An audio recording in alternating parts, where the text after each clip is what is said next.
नमस्कार साथियों, आज हम पॉलिटी ऑनलाइनर के महत्वपूर्ण क्वेश्चन डीपीएसपी से संबंधित क्वेश्चन हैं। तो आइए हम क्वेश्चन की डिस्कस करते हैं। तो हमारे चैनल पर नए हैं तो चैनल को सब्सक्राइब और वीडियो को लाइक ज़रूर कीजिएगा। भारत में राज्य के नीति निर्देशक सिद्धांत के संदर्भ में सही कथन है। यह जो है सामाजिक आर्थिक उन्नति के लिए राज्य को संबोधित किए गए कुछ निर्देश देते हैं। उसके बाद है अंतर्राष्ट्रीय शांति और सुरक्षा की अभिवृद्धि के उद्देश्य से भारतीय संविधान में स्थित राज्यों के नीति निर्देशक सिद्धांत में दृष्टि रूप से उल्लेखित हैं कि राज्य को प्रयास करना होगा अंतर्राष्ट्रीय विधि तथा संघीय बाध्यताओं के प्रति आदर बढ़ाने का। उसके बाद अंतर्राष्ट्रीय विवाद को मध्यस्थता द्वारा निपटारे के लिए प्रोत्साहन देने का जो है राज्य को जो है प्रयास करना होगा। उसके बाद है राज्य के नीति निर्देशक सिद्धांत संविधान के जो हैं अध्याय भाग 4 के जो हैं अनुच्छेद 36 से लेकर 51 तक इसकी चर्चा किया गया है। उसके बाद है भारतीय संविधान के भाग जो हैं 4 में विवरण किया गया है राज्य के नीति निर्देशक तत्व का। भारतीय संविधान में एक अनुच्छेद 38 है जिसमें जो है सामाजिक आर्थिक एवं राजनीतिक न्याय को सूचित करने के लिए प्रयुक्त हुआ है। राज्य के नीति निर्देशक तत्व को पुण्यात्मा जो है लोगों के पवित्र अक्षांश मात्र हैं। यह कथन किसने कहा था? तो केसी जो है व्हीलर ने कहा था। उसके बाद है भारतीय संविधान का वह अनुच्छेद जो समान नागरिक संहिता से संबंधित है, वह अनुच्छेद 44 है। और आज़ादी से पहले जो है समान नागरिक संहिता लागू करने वाला प्रथम राज्य गोवा था। और वर्तमान समय में जो है उत्तराखंड और जो है गुजरात जो हैं लागू किए हैं। तो प्रथम राज्य गुजरात और दूसरा प्रथम उत्तराखंड और दूसरा जो है गुजरात हो गया वर्तमान समय में। उसके बाद है भारत के संविधान के भाग में राज्य के निर्देशक तत्व हैं। तो भाग 4 में जो है इसकी चर्चा किया गया है। राज्य के नीति निर्देशक तत्व का वह अनुच्छेद जो राज्य को निर्देशित करता है कि वे उद्योगों के प्रबंधन में कामगारों की सहभागिता सुनिश्चित करे। यह अनुच्छेद 43 के ए में जो है सुनिश्चित करता है। उसके बाद है कौन सा प्रावधान नीति निर्देशक तत्व तथा मौलिक कर्तव्यों दोनों का जो है एक भाग है। यह पर्यावरण का संरक्षण जो है यह मौलिक कर्तव्य और राज्य के नीति निर्देशक तत्व दोनों का जो है भाग है। उसके बाद है राज्य के नीति निर्देशक तत्व सहज अध्याय के लिए विभाजित किए जा सकते हैं, समाजवादी, उदार बौद्धिकतावादी एवं गांधीवादी से। उसके बाद है भारतीय संविधान में कल्याणकारी राज्य के विचार को सम्मिलित किया गया है। राज्य के नीति निर्देशक तत्व में जो है सम्मिलित किया गया है। उसके बाद है भारतीय संविधान का वह संशोधन जो यह प्रावधान करता है कि कोई कानून जो राज्य के उन नीति निर्देशक सिद्धांत को जो अनुच्छेद 39 के बी और सी में वर्णित हैं प्रभावी बनाने हेतु पारित किए जाए, इस कारण से निरस्त नहीं किया जाएगा कि वह अनुच्छेद 14 और 19 में प्रदत्त अधिकार को जो है सीमित करता है। 42वां संविधान संशोधन 1976 के तहत जो है यह अधिकार को सीमित करता है। राज्य का जो है नीति निर्देशक सिद्धांत जो है संविधान के बाद में जोड़ा गया था मुक्त जो है कानूनी सलाह। उसके बाद है भारत के कल्याणकारी राज्य होने का विचार पाया जाता है संविधान की प्रस्तावना एवं राज्य के नीति निर्देशक तत्व में जो है यह विचार पाया जाता है। उसके बाद है अधिकतम संख्या का अधिकतम कल्याण सुनिश्चित करना, इसका उद्देश्य कल्याणकारी राज्य का है। राज्य के नीति निर्देशक तत्व को लागू करना कर्तव्य है, यह राज्य का है।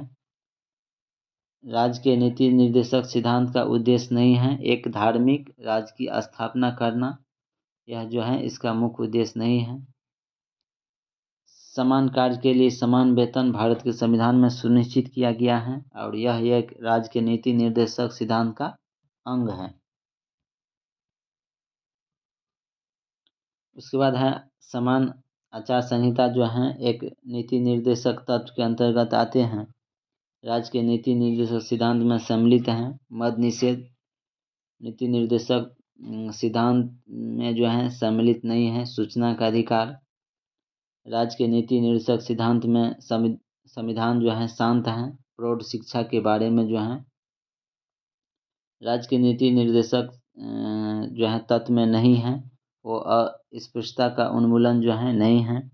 यह जो है मौलिक अधिकार में है और आर्टिकल 17 में जो है इसका चर्चा किया गया है। राज्य के नीति निर्देशक तत्व नहीं है। 14 वर्ष की आयु तक के बच्चों को निःशुल्क शिक्षा जो है यह जो है मौलिक अधिकार में और आर्टिकल जो है 21 का जो है क में इसकी चर्चा किया गया है। उसके बाद है राज्य का नीति निर्देशक तत्व नहीं है। नागरिक और गैर नागरिक के लिए समान सिविल संहिता जो है यह राज्य के नीति निर्देशक तत्व नहीं है। उसके बाद है मूल कर्तव्य मौलिक अधिकार का हिस्सा है और यह कथन जो है गलत है, क्योंकि मूल कर्तव्य जो है डीपीएसपी राज्य के नीति निर्देशक तत्व का हिस्सा है। उसके बाद है नीति निर्देशक तत्व को ऐसा चेक बताया जिसका भुगतान बैंक सुविधा पर निर्भर करता है। यह कथन केटी शाह का था। उसके बाद है राज्य के नीति निर्देशक तत्व संविधान की आत्मा है जो संविधान के सामाजिक दर्शन को समाविष्ट करते हैं। यह कथन जो है ग्रेविन ऑस्टिन के द्वारा कहा गया था। मनरेगा कार्यक्रम भारतीय संविधान में लाया गया था। अनुच्छेद 43 को लागू करने हेतु जो है लाया गया था।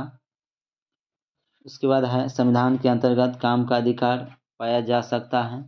राज्य के नीति निर्देशक सिद्धांत में जो है पाया जा सकता है। राज्य के नीति निर्देशक तत्व के पीछे बाध्यकारी बल है लोकमत का। संविधान में राज्य के नीति निर्देशक सिद्धांत को कुछ नहीं कहा गया है। वैश्विक शिक्षा के बारे में भारतीय संविधान में जो है अनुच्छेद 49 जो है स्मारक अथवा कल्याण या ऐतिहासिक महत्व के स्थान को रक्षा करता है। भारतीय संविधान का अनुच्छेद 43 का बी जो है सहकारी समिति के बढ़ावा का जो है प्रावधान